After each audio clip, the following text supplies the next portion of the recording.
ظاہر سی بات ہے کہ وہ بچے پر اس چیز کا اثر ہونا ہے۔ ہرگز یہ دھوکے میں نہ رہیے کہ بچہ بے شعوری کی حالت میں ہے، بچہ سمجھ نہیں رہا ہے، بچے کے اندر کچھ ہوش حواس نہیں ہے، ہرگز اس دھوکے میں مت رہیے، بلکہ اللہ تبارک و تعالیٰ نے نظام ایسا بنایا ہے کہ ہر انسان پیدا ہونے کے بعد اس کے دل کی دھڑکن ہوتی ہے، اس کے پاس سننے کے لیے کان ہوتے ہیں، اس کے پاس دیکھنے کے لیے آنکھیں ہوتی ہیں۔ آپ پڑھیے قرآن مجید، جہاں اللہ تبارک و تعالیٰ نے پیدائش کا اور انسان کی تخلیق کا ذکر کیا ہے، وہاں اس حقیقت کو واضح فرمایا ہے اور اعلان کیا ہے وَاللَّهُ أَخْرَجَكُم مِّن بُطُونِ أُمَّهَاتِكُمْ لَا تَعْلَمُونَ شَيْئًا وَجَعَلَ لَكُمُ السَّمْعَ وَالْأَبْصَارَ وَالْأَفْئِدَةَ لَعَلَّكُمْ تَشْكُرُونَ۔ اے انسانوں، اللہ تبارک و تعالیٰ نے تمہیں اس حالت میں پیدا کیا کہ تم کچھ نہیں جانتے تھے، تمہارے پاس کوئی علم نہیں تھا، کوئی نالج نہیں تھا، لیکن پھر اللہ تبارک و تعالیٰ نے تم پر احسان کیا کہ تمہیں سننے کے لیے کان دیے، تمہیں دیکھنے کے لیے آنکھیں دی، اور بات کو سمجھنے اور اسے محفوظ کرنے کے لیے یہ دل اور یہ دل کی ایک ایسی نعمت دی ہے۔ یہ 3 ایسی نعمتیں ہیں جو اللہ تبارک و تعالیٰ ہر بچے کو دے کر بھیجتا ہے۔ تو وہ بچہ اگرچہ ابھی بول نہیں سکتا، اپنی دل کی بات ادا نہیں کر سکتا، ابھی اس کے پاس وہ عقل نہیں ہے، وہ سمجھ نہیں ہے، لیکن اس کے پاس کان ہے، وہ باتوں کو سنتا ہے، اس کے پاس آنکھ ہے، وہ دیکھتا ہے، اور اس کے پاس وہ دل ہے جس دل میں وہ آنکھوں کے ذریعے سے دیکھی ہوئی چیزیں اور کان کے ذریعے سے سنی ہوئی باتیں وہ ریکارڈ کرتا جاتا ہے، اور وہی چیز بڑا ہونے کے بعد اس سے ظاہر ہوتی ہے۔ اسی لیے کہا گیا ہے کہ الولد سر لأبیہ، کہ بیٹا اپنے باپ کا رازدہ ہوتا ہے۔ یعنی اگر کوئی چاہتا ہے کہ کسی انسان اور کسی باپ کی اندر کی تصویر دیکھے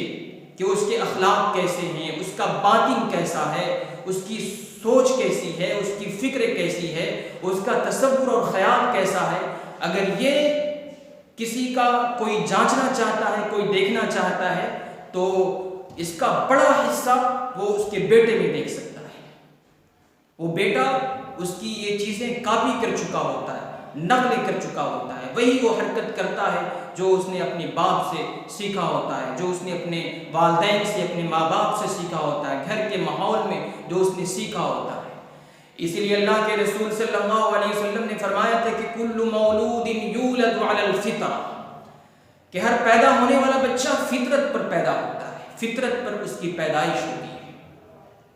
ہر پیدا ہونے والا بچہ، اس کے دل کی حالت، اس کے دماغ کی حالت بالکل سادے کاغذ اور کورے کاغذ کی طرح ہوتی ہے، بالکل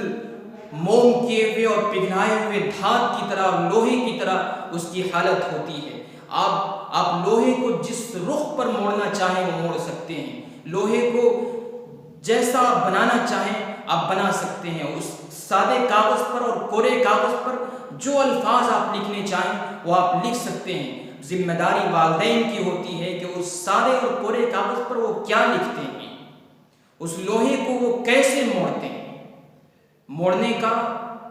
ایک وقت ہوتا ہے، جب تک لوہے کے اندر نرمی ہے، دھات کے اندر نرمی ہے، آپ جیسا چاہیں اسے بنا لیں۔ آپ کے اندر اگر خوبی ہے تو جو چیز آپ چاہیں گے بنا سکتے ہیں، لیکن جب اس کی مدت پوری ہو جائے گی، جب اس کا وقت پورا ہو جائے گا، تو پھر آپ جو رخ اسے دینا چاہیں گے نہیں دے پائیں گے۔ یہی حالت بچے کی ہوتی ہے، ایک مدت ہوتی ہے اس کی تربیت کی، اور اچھے ماحول میں تربیت پانے کی، اس کی نشو و نما کی۔ وہ جب مدت نکل جائے گی تو پھر وہ بچہ آپ کے ہاتھ سے نکل جائے گا۔ عام طور سے وہ مدت 8-9 سال کی عمر بتائی جاتی ہے۔ 8-9 سال تک بچہ اپنے والدین کا ماتحت بن کر رہتا ہے، جو والدین کہتے ہیں وہ بچہ سنتا ہے، اگرچہ اس کے اندر فطری طور پر کچھ ضدی ہوتی ہے، وہ ضدی ہوتا ہے اور ضد پناہ اس کے اندر ہوتا ہے، لیکن ماننے کی صلاحیت ہوتی ہے۔ وہ والدین ہی کو اپنا رہنما مانتا ہے، بلکہ سب کچھ مانتا ہے۔ تو آپ جو رخ اسے دینا چاہیں گے وہ 8-9 سال کی عمر میں وہ رخ اختیار کرے گا۔ اگر 8-9 سال کی عمر اس کی گزر گئی اور آپ اس کی صحیح تربیت نہیں کر سکے، صحیح اخلاق اسے نہیں سکھا سکے، تو پھر آپ اسے صحیح تربیت نہیں دے سکتے، وہ آپ کے ہاتھ سے نکل چکا۔ تو یہ مدت ہوتا ہے ہوش و حواس کا، یہ مدت ہوتا ہے فکری بیداری کا، اور یہ مدت وہ ہوتی ہے جو مدت آپ سے تقاضا کرتی ہے کہ آپ اپنے بچوں کے لیے وقت نکالیں، ان کی تربیت کے لیے وقت نکالیں، اس کے لیے آپ فکر مند ہوں اور اپنے آپ کو ایک بہتر آئیڈیل اور نمونے کے طور پر ان کے سامنے پیش کریں۔ بچوں کے سامنے والدین اور گھر والوں کے علاوہ کوئی آئیڈیل اور نمونہ نہیں ہوتا۔ ایک باپ فجر کی نماز چھوڑتا ہے، 8 اور 9 بجے سو کر اٹھتا ہے اور یہ خیال کرتا ہے کہ میرے بچے نمازی بن جائیں گے، میرے بچوں کے اندر نماز کی عادت ہوگی، قرآن کی تلاوت کی عادت ہوگی۔ ہرگز نہیں، یہ ایک دھوکہ ہے۔ اسی حدیث میں اللہ کے رسول صلی اللہ علیہ وسلم نے آگے فرمایا کہ فَأَبَوَاهُ يُحَوِّدَانِهِ وَيُنَصِّرَانِهِ وَيُمَجِّسَانِهِ، یعنی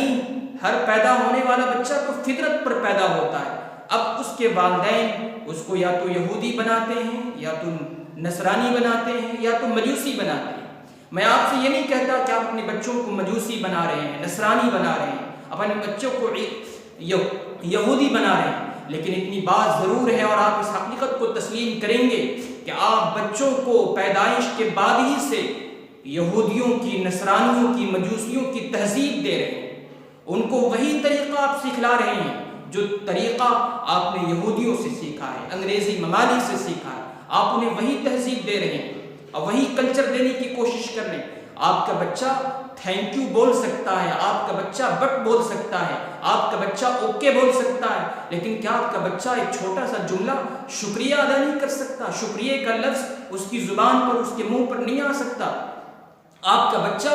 اللہ کا نام نہیں لے سکتا؟ آپ کو اللہ کے نام پسند نہیں ہے؟ جزاکم اللہ خیر الجزا نہیں کہہ سکتا، جزاک اللہ ایک چھوٹا سا جملہ نہیں کہہ سکتا، وہ اس کی جگہ پر تھینک کہے گا، سوری کہے گا، یہ سارے الفاظ کہے گا۔ لیکن اسلام نے ہمیں جو تہذیب دی ہے وہ تہذیب ہمیں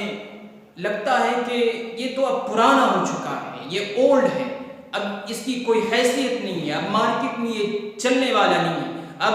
یہ تہذیب اختیار کریں گے تو لوگ ہم پر ہنسیں گے اور کہیں گے کہ یہ پرانے زمانے کے اور پرانے خیال کے لوگ آ گئے ہیں۔ یاد رکھیے، جب بچہ اس ماحول میں پلتا ہے اور بڑھتا ہے، اس ماحول میں اس کی نشو و نما ہوتی ہے اور وہ بڑا ہوتا ہے، تو وہ اپنے باپ کے لیے، اپنے والدین کے لیے، اپنے خاندان کے لیے بدنامی کا ذریعہ بنتا ہے۔ یہی بچے جو انتہائی لاڈ پیار میں پلتے ہیں، بڑے ہوتے ہیں، تو اپنے باپ کے گردن پر چھری چلاتے ہیں، اپنے باپ کو، اپنے والدین کو جوتے کے نوک پر رکھتے ہیں۔ قتل و خون کے واردات تو پہلے کثرت سے ہوتے تھے اور اب بھی ہوتے ہیں، قتل و خون کے واردات کوئی نئے نہیں ہیں، لیکن آج کل ایسے واقعات سننے میں آتے ہیں جو پہلے سننے میں نہیں آتے تھے۔ آج ایک بیٹا اپنے باپ کو اپنے ہاتھوں سے ذبح کر رہا ہے، اپنے ہاتھوں سے اس کا گلا دبا رہا ہے، ماں کا گلا ریت رہا ہے۔ ایسے واقعات تو آئے دن اخبارات میں آپ پڑھتے رہتے ہوں گے، سنتے رہتے ہوں گے۔ ایسے واقعات کثرت سے ہو رہے ہیں۔ ابھی آپ نے یہ خبر سنی ہوگی کہ ہندوستان میں پہلی خاتون،